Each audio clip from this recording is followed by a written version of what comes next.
welcome to this week's episode of At Risk International's Global Risk Intelligence Briefing. My name is Roman Fisher, Protective Intelligence Analyst here at Risk International. Getting started for you today. The recent DHS bulletin states that low offenders and small groups motivated by a range of ideological beliefs and personal grievances represent a persistent and lethal threat to U.S. security.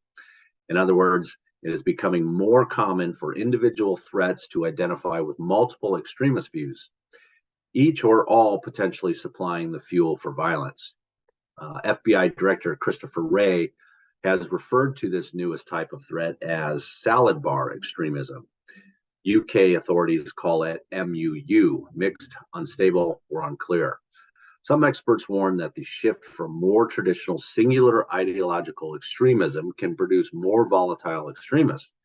Former DHS Acting Under Secretary for Intelligence John Cohen suggests that several factors contribute to this threat, including a highly polarized society where some see violence as more acceptable and an online and media environment that is, quote, saturated with extremist content.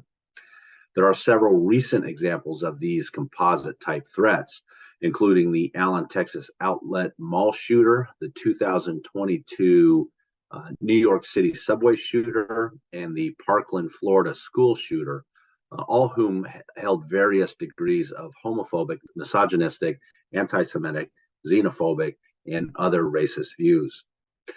Cohen suggests that the current threat environment is the most complex, dynamic, and dangerous to date. He also says that this type of extremist threatens every city in the U.S. He suggests that addressing the problem will require traditional law enforcement strategies and community-based threat management strategies that involve collaborative efforts that involve both private and public sector professionals. Finally, Cohen also states that another vital component of the successful strategy includes educating the public about the behaviors of these types of extremists, teaching them how and when to alert authorities, and informing frontline responders on how to appropriately respond. And then now I'll pass you over to Director of Intelligence, Ross Hill. Ross? Thanks, Raymond. Moving on, taking a look at data from a couple of recent research reports. The first one, Investing in Climate Chaos from Urgewald, a German NGO.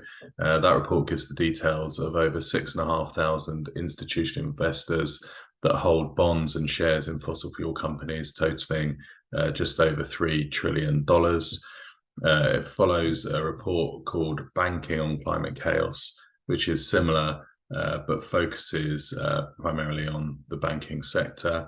Most of the largest investors in fossil fuels are headquartered in the US, but both reports highlighting that many of the companies that invest in fossil fuels also actually have net zero targets. In particular, BlackRock, which is the second largest investor globally.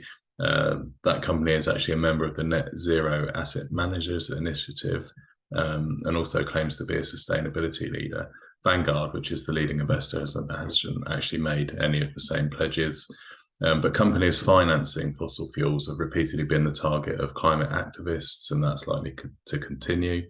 And the sort of information we're seeing in the reports means that companies are also likely to be increasingly accused of greenwashing, and that particularly as warnings over climate change are becoming increasingly stark. The Banking on Climate Change report actually has a decarbonisation tracker against the investment priorities of each financial institution. So further protests against these companies will take place. Most climate protests are actually peaceful, but their activism is becoming a bit more elaborate, and that's to try and gain publicity, embarrass companies, and damage their reputation. We have seen some disruption and violence, though. BlackRock's office in Paris, France, has previously been targeted by climate activists who got into the building and damaged property. So definitely a credible risk of more disruptive and violent protests. That's it from us this week. We hope you found the information useful, and we'll see you again soon.